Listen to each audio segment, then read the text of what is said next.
평택이 또 무슨 시티가 많잖아요. 브레인시티, 컴팩트시티가 있는데 여기 컴팩트시티 거기 지금 어떻게 되고 있나요?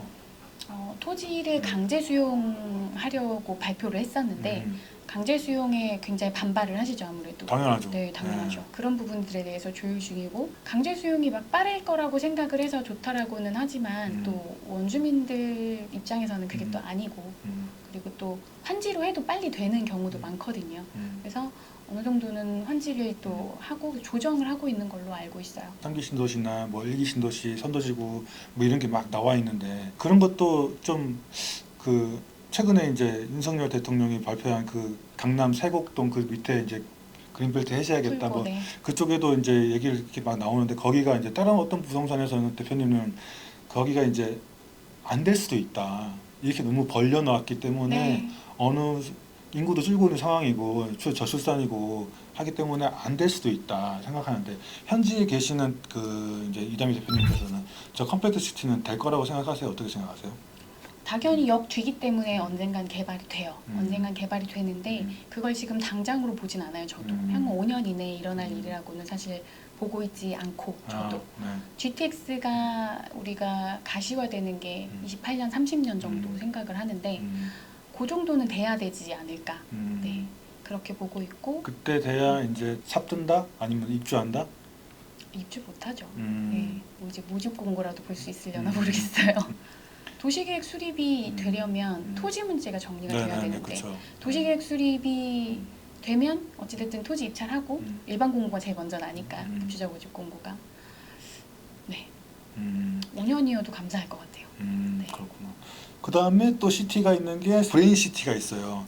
브레인시티는 어느 정도 지금 공정이 좀 토지가 활용되고 있나요? 지금 브레인시티는 전혀 문제가 없고 네 아주 잘 되고 있고 그리고 브레인시티 같은 경우에는 특징이 있어요.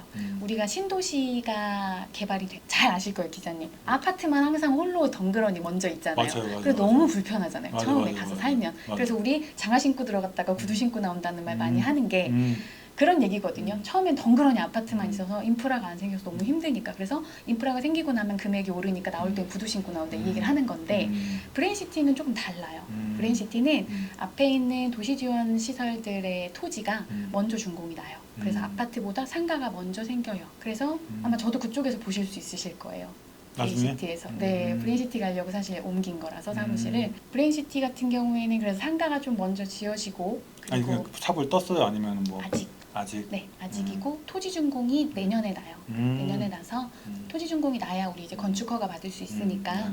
근데 아파트들이 다 26년, 7년 이렇게 입주기 때문에 우리가 상가가 먼저 지어지죠. 토지 준공이 먼저 나면 보통 상가나 다른 일반 건축물들은 보통 1년 안엔 다 지으니까 맞아요. 층이 높아도 네, 아파트보다 빠르다. 그래서 불편하지 않다. 그래서 굉장히 많은 세대수가 입주를 하지만 그래도 전월세가 심하게 박살나진 않을 것이다. 이렇게 예상을 하는데 원래 엄청나게 박살나거든요. 입주장이. 입주장 뭐 한 8천 세대만 넘어가도 네, 휘청휘청 하는데 브레인시티가 몇 세대죠? 거기가? 나 까먹었다.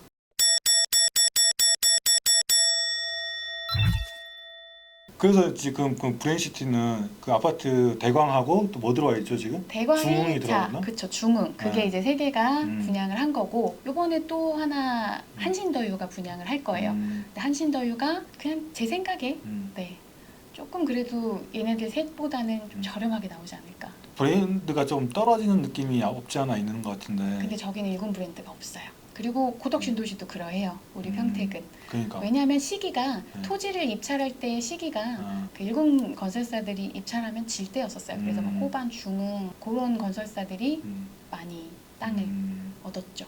그래서 고덕도 보면은 일군 브랜드가 거의 없잖아요. 맞아요. 지금 이제 평택에 내가 이제 어떤 투자나 뭐 실거주나 뭐 한다고 했을 때 제일 그래도 좀 가성비 좋은 투자처는 네. 어디가 될까요? 저는 상승론자예요, 사실. 네. 왜냐하면 화폐 가치가 떨어진다는 그 가장 기본적인 이유 때문에 네네네. 실물 자산의 가치가 올라간다고 굳건히 믿는 사람인데 지금 이때에 지금 또 공포를 줬잖아요. 네. 정부에서 대출로. 네. 이때에 저는 2주택 2분양권 세팅하시라고 많이 말씀드려요. 아, 네. 어떻게 하는 거예요? 아니 알아야 될 거 아니야. 네. 모르는 그래서 사람들이. 그러니까 이건 그러니까 주택을 2주택 그리고 분양권도 2개, 그래서 총 4개를 네, 소유하시라는 거죠.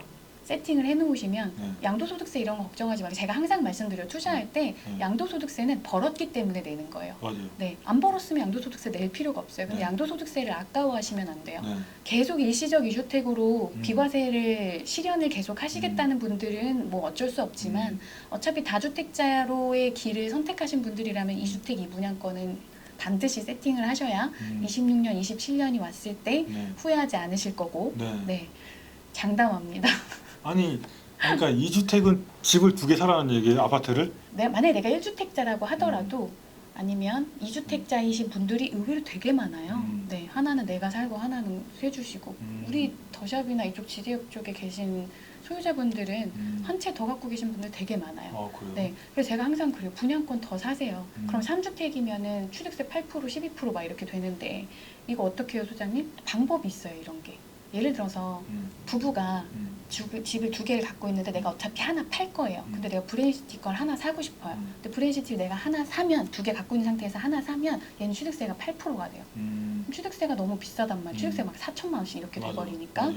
그렇게 되면 어차피 내가 중간에 얘 입주하기 전에 얘를 판다고 하더라도 얘는 어차피 살 때 8%대 산 거라 내가 얘 하나만 남겨놔도 8%를 내야 돼요. 얘를 8%를 내지 않는 방법이 있어요. 네, 일단 사요. 부부잖아요. 네. 그러면 하나를 팔았어요. 그러면 이거를 내 배우자한테 증여하는 거예요. 내 배우자한테 증여를 하면 증여한 시점이 취득한 시점이 돼요. 네, 그러면 부부여도 주택이 하나 있을 때 와이프가 취득한 게 되기 때문에 다시 1%가 돼요. 네. 이게 그냥 이렇게 잠깐 들으셨을 때는 어려우실 텐데 네네. 제가 이거 제 채널에서 한번 풀어야 되겠다 했는데 블로그에 제가 써놨거든요. 네, 이게 어려우실 수 있는데 생각해보면 되게 간단한 거예요. 이게. 그러니까 다 방법은 사실 있어요. 네네. 그래서 3개째인데 어떻게 사 8%를 어떻게 내? 막 이렇게 말씀하시는데 괜찮아요. 방법이 다 있어요. 분양권 2개 갖추고 있는 건 그럼 어떻게 가지고 있으라는 얘기예요? 그냥 미분양한 거 그런 거 주워가지고 2개 갖고 있으라는 얘기예요? 아니면 어떤 거? 네, 저희는 네, 평택이나 이런 줍줍은 남아있는 것들 괜찮다고 보니까 네, 수도권 26년, 27년에 되게 좋고 가능한 방법이 있으니까 또 오셔서 상담 받아보시면 되죠. 어쨌든 26년, 27년에 이제 좋게 보고 계시는 거잖아요, 시장이. 네, 예, 그 이유를 살짝 간단하게만 좀 얘기해 주신다고 하면. 부동산은 주기를 보면 정말 일정한 사이클로 돌아가요. 그리고 우리 지금 대출 규제 이렇게 하는 모양새도 사실 이전 정부에서 했던 모양새랑 매우 같아요. 그리고 빌라를 짓는 거를 무제한 매입하겠다 뭐 이런 것도 굉장히 반복적으로 네. 똑같은 정책으로 일어나고 있어요. 그래서 이런 신호들이 있어요. 다시 급등장이 올 것 같은 신호들. 대표적인 게 이런 거예요. 정부가 막 나서가지고 몇만 원을 공급하겠다. 빌라를 무제한 사드리겠다. 대출을 막 묻고 누르잖아요. 네, 그게 신호예요. 사실은 가장 큰 신호. 네. 그리고 강남 집값이 오른다는 건 늘 낙수 효과만 생각하면 되는 거예요. 맞아요. 우리 너무 많이 보는 그림이잖아요. 맞아요. 와인잔 쫙 쌓아놓고 맨 꼭대기 있는 와인잔 세우면 쫙 떨어지잖아요. 강남 지금 미쳤잖아요. 맞아요. 올라가는 거. 네. 그거 보면 되죠. 그러니까요. 네. 그런 거 보니까 약간 상향 평준화 된다 그런 생각이 들더라고. 저도 이제 부동산을 하는 사람이 아니잖아요. 네. 근데 제가 이제 보면서 느끼는 게 뭐냐면 아니 100억을 찍었단 말이야, 아파트가. 네. 막 압구정 60억? 네. 그러면 이제 밑에서도 이제 따라가겠구나 이런 생각이 들더라고요. 그러니까 우리는 항상 8사 기준으로 생각을 해야 되잖아요. 사실 100억 그런 것들은 그쵸. 네, 막 60평, 80평 막 이런 것들이니까. 근데 8사 기준으로 보더라도 어쨌든 강남 대장에서 50억을 찍어줬으니까 맞아요. 50억이면 옆에 잠실 20몇 억이 되게 싸 보이고 막 그쵸? 네. 그런 것처럼 광진구에 이거 막 작년만 해도 지금보다 3, 4억 쌌는데 지금 3, 4억 올랐는데도 이 정도면 사야지 막 이렇게 생각이 되고 그래서 서울은 당연히 신축과 한강뷰의 수요가 계속 늘어날 수밖에 없는 거고 그리고 어쨌든 서울에서 흘러 넘쳐서 우리 서울 엽세권이라고 하잖아요. 그래서 엽세권. 그래서 요번에 막 구성남 이런 데가 되게 맞아, 핫했던 맞아. 거잖아요. 과천은 너무 비싸고 광명도 너무 비싸고 맞아요. 그러니까 구성남 그 위에 바로 붙었는데 광명 그 말씀 조심하셔야 돼 또. 어떤 거요? 광명 구성남하고 광명하고 비교하면 안 되죠. 네. 근데 광명보다 구성남이 더 먼저 가더라고요. 구성남이 먼저가. 아 금액이 네. 그러니까 분양가 얘기하는 거예요. 아, 저는 분양가? 분양가를 얘기하는 거예요. 분양가 얘기하는 건데 과천도 너무 과천은 뭐 갈 수 아, 없는 원래 곳이 그냥 돼버렸고, 비싼데. 예. 과천 광명 판교는. 분양가 엄청 비싸잖아요. 광명 좋은 자리들은. 근데 구성남은 옛날 막 판자촌 생각하고 우리 막 그랬는데 진짜 가보면 롯데월드타워가 그냥 보이고, 맞아요. 네. 네. 그리고 그냥 위례 그냥 걸어가면 바로 그냥 발걸음만 뛰면 위례고. 음. 그러니까 이제 거기가 그렇게 핫했던 거잖아요. 음.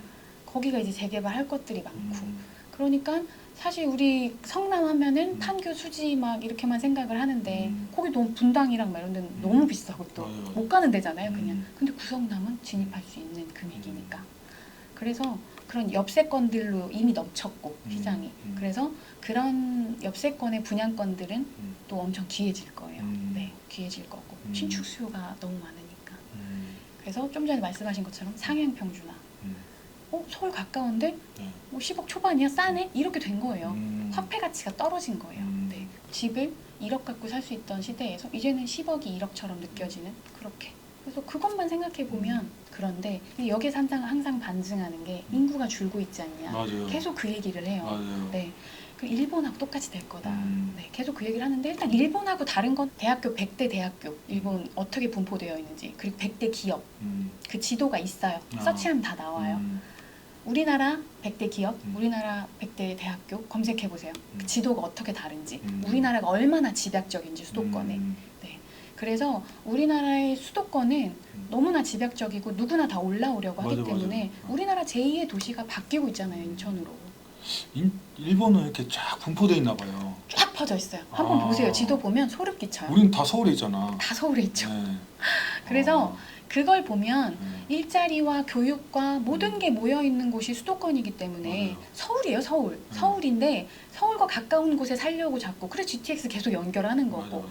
그렇게 되는 거고 우리나라는 외국인의 유입도 많고 그리고 가장 큰 함정이 뭔지 아세요? 인구가 감소된다는 함정. 인구가 감소되는 건 신생아가 줄어드는 거예요. 그렇죠. 사실 우리 생산 활동을 하는 인구 있죠. 네. 지금 20대들이 앞으로 20년 후에 생산의 기반이 돼요. 40대가 되니까 그 통계 한번 보세요. 줄어들었나?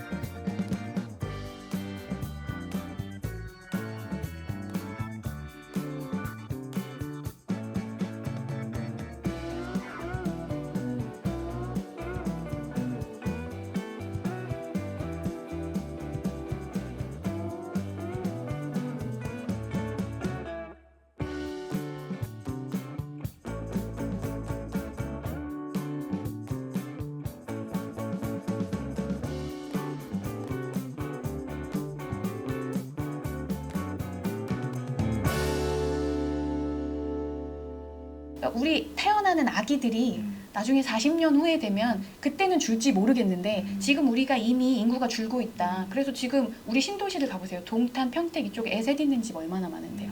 이런 걸 또 인지하고 있고 또 우리나라도 이민에 좀 수용을 더 해야 돼요. 외국인을 더 받아들여야 돼요. 네.